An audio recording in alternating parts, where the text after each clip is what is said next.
देखिए ये जो मैथ है आप लोगों का यूपी का जो एलपीजीएससी होता है उसी का एक मैथ है और ये मैथ है एरिया निकालने का मैथ है। तो देखिए इस मैथ को कितना आसानी से कर सकते हैं और कितना इजी मेथड से भी कर सकते हैं, ठीक है। और इसमें बहुत इजी मेथड में करा जाएगा। तो देखिए उसी का हम सॉल्यूशन निकाल रहे हैं और बहुत आसानी से निकाल रहे हैं। तो देखिए ये क्या दिया हुआ है, एक दिया हुआ है the area bounded by the curve y is equal to sin x and y is equal to cos x and y is equal to y axis. ये तीनों एक्सिस दिया हुआ है, ये तीनों ये कर्व दिया हुआ है। उसी से आपको बोला है कि इसी तीनों कर्व्स के हेल्प में जो ग्राफ आएगा उसी का एरिया निकालने के लिए। तो एरिया कैसे निकालते हैं, चलिए हम लोग पहले ग्राफ निकालना देखते हैं, ग्राफ कैसे होता है। तो देखिए ये आपको मान के चलिए ए एक्स एक्सिस हो जाएगा, ए वाई एक्सिस हो जाएगा, ठीक है। तो वो हम लोग साइन एक्स कॉस एक्स और वाई एक्सिस तीनों का ग्राफ ड्रॉ करेंगे। तो साइन एक्स से ग्राफ हम लोग सभी जानते हैं 0 पॉइंट में 0 होता है, पाई बाई 2 पॉइंट में 1 होता है और पाई पॉइंट में 0 होता है। इस तरफ ग्राफ होता है साइन एक्स का। और कॉस एक्स का देखिए, कॉस एक्स का क्या होता है 0 पॉइंट में 1 वैल्यू देते हैं, मतलब इस तरफ होता है। जो ये इसका 1 वैल्यू है, ए बराबर 1 है, ए बराबर 1 है, तो इस तरफ इसका वैल्यू हो जाएगा इस तरफ, कॉस का वैल्यू हो जाएगा 0 और पाई बाई 2 पॉइंट में हो जाएगा 0, इस तरफ कॉस का वैल्यू होता है। तो देखिए ये जो ग्राफ आपको दिया हुआ है y एक्सिस एंड का कर्व दिया हुआ है, इसी कर्व का जो ग्राफ होता है उस ग्राफ को आपको निकालने के लिए बोला है। तो यहाँ पर देखिए और y एक्सिस कौन सा है, इसे ये तीनों एक्सिस को एक साथ में मार्क कर दीजिए, जो वाला होगा वही आपको उसका ग्राफ निकालने के लिए बोला है। तो देखिए ये जो ग्राफ निकालने के लिए बोला कितना दूर तक बोला है, जहाँ पर y ए जो काट किया है, ए को काट किया है, इतना दूरी तक आपको निकालना है, इतना दूरी, और जहाँ पर काट किया है उतना दूरी तक। ए वाला जो एक्सिस है ए वाला आपको ग्राफ निकाल, ए वाला का एरिया निकालना है। ए वाला जिस पॉइंट में जो पॉइंट में इंटरसेक्ट किया है उसी पॉइंट को आपको निकालना होगा, एक्स एक्सिस बराबर और वाई एक्सिस बराबर। देखिए आप लोग देखिए ये जो y है, y बराबर है, y बराबर देखिए वो इसको आप sin x से cos x बराबर वेरी कीजिए। यहाँ पर sin x से, क्योंकि एक ग्राफ है, एक ग्राफ किसका है, एक ग्राफ sin x का है, ठीक है, और एक ग्राफ किसका है, एक ग्राफ cos x का किया। तो ये sin x का है और एक cos x का है। y को वेरी कीजिए sin x से cos x और x को ऐसा वेरी कीजिए, x से कैसा होगा, एक ग्राफ से x के इतना दूर कीजिए। तो इतना दूर किया रहेगा तो उसको आपको इक्वेशन ए करना, तो ए कौन सा पॉइंट में इंटरसेक्शन किया वो तो आपको निकालना होगा ना। तो देखिए ए पे आपको दिया हुआ है y equal to sin x और दिया हुआ है y equal to cos x। तो दोनों की इक्वेशन सॉल्व कीजिए। जो sin x बराबर cos x कौन सा पॉइंट में हो रहा है वो देखिए, sin x equal to cos x। तो sin x equal to cos x होगा तो इसको भाग दे दीजिए, क्या हो जाएगा, भाग देंगे तो sin x by cos x equal to क्या हो जाएगा, cos x इक्वल टू 1 हो जाएगा। इसका मतलब हो रहा है tan of x equal to क्या हो जाएगा, 1 हो जाएगा। इसका मतलब x equal to pi by 4, मतलब ये जो पॉइंट आपको इंटरसेक्शन किया है x, ए पॉइंट का मान है पाई बाई 4, मतलब x वेरी होगा आपका 0 से, बस इसी को। और एरिया हम लोग जानते हैं, हम डबल इंटीग्रेशन से हेल्प करेंगे। एरिया इसको ये जो पूरा इसका मान लीजिए dx dy इसका एरिया है, ठीक है। हम मान लेते हैं इसके पूरा फुल एरिया होता है इस है, ये जो y एक्सिस dx dy पर, और y वेरी कर रहा है कहाँ से, y वेरी कर रहा है sin x से cos x। मान दे दीजिए y का sin x से cos x, ठीक है, y का मान दीजिए sin x से cos x और x वेरी कर रहा है कहाँ से, 0 से पाई।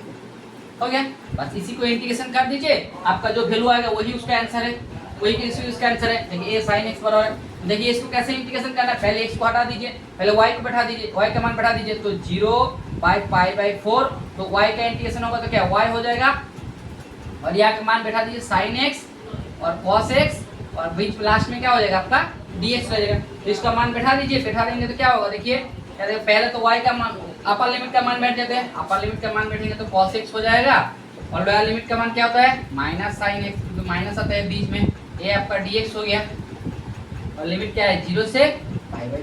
दोनों का इंटीग्रेशन कर दीजिए, अलग अलग इंटीग्रेशन कर दीजिए, हो जाएगा। क्योंकि cos x का इंटीग्रेशन क्या जानते हैं, cos x का इंटीग्रेशन हम लोग जानते हैं क्या होता है sin x, ठीक है, और sin x का इंटीग्रेशन हम लोग सभी जानते हैं, sin x का इंटीग्रेशन क्या होता है माइनस ऑफ cos x। यहाँ पर माइनस है इसलिए माइनस माइनस में हम एक तरह में कर रहे हैं प्लस हो जाएगा, प्लस cos x। ये आपको लिमिट दिया हुआ है 0 से पाई बाई 4, 0 से पाई बाई 4 दिया हुआ, तो बैठा दीजिए, इसका अपर लिमिट बैठा दीजिए और लोअर लिमिट बैठा दीजिए, आपको आंसर आ गया। तो अपर लिमिट बैठाएंगे तो क्या होगा, देखिए sin pi by 4 plus cos pi by 4, ठीक है। उसके बाद बीच में क्या हो जाएगा माइनस, ये हो जाएगा sin 0 lower limit plus cos 0, sin 0 plus cos 0। तो देखिए sin पाई बाई 4 का मान क्या होता है 1 by root 2, cos pi by 4 का क्या मान होता है 1 by root 2, sin pi by 4 का 1 बाई रूट 2 और यहाँ पर देखिए माइनस है, बीच में साइन 0 का मान 0 होता है, कॉस 0 का मान 1 होता है। दोनों को जोड़ दीजिए, दोनों को जोड़ेंगे क्या था 1/√2 प्लस 1/√2 क्या हो जाएगा 2/√2, क्या हो जाएगा -1 और 2 और √2 से कट जाएगा और 2 और √2 से काटेगा तो क्या होगा, ये हो जाएगा आपका √2 क्योंकि एक तो 2 कटेगा और ये हो जाएगा माइनस, तो √2 - 1 हो गया। ये जो पूरा पार्ट है ये पूरा पार्ट का एरिया। सो यहाँ पर देखिए कौन सा ऑप्शन में आपको √2 - 1 दिया हुआ है, देखिए यहाँ पर आपका ऑप्शन बी में दिया हुआ है √2 - 1 दिया हुआ है इसी का आंसर। ठीक है, तो ये जो कार्व है आप कुछ भी कार्व कर लीजिए, इसका एरिया निकालना बहुत आसान से हो जाएगा। इंटीग्रेशन बैठा दीजिए, y का कार्व देख लीजिए, x का कार्व देख लीजिए और उसी से आप बैठा दीजिए, वैल्यू पुट कर दीजिए, थोड़ा सा सिंपली इंटीग्रेशन कर दीजिए, आपका वैल्यू आ जाएगा। सो √2 - 1 इसका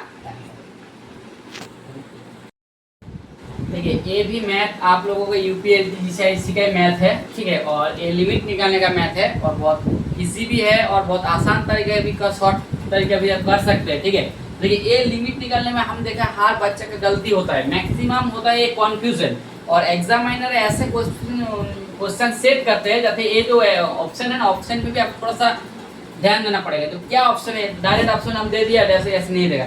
इस ऑप्शन को सॉल्व करने के पहले से देखिए लिमिट का क्या दिया हुआ है, तो देखिए क्या लिमिट का वैल्यू क्या होता है, पहले लिमिट का जो दिया हुआ है वो लिखिए। क्या दिया हुआ है, limit x tends to 2, limit x tends to 2 दिया हुआ है, √(a(x + b) दिया हुआ है, -3/x - 2 इसका वैल्यू दिया हुआ है 1/2।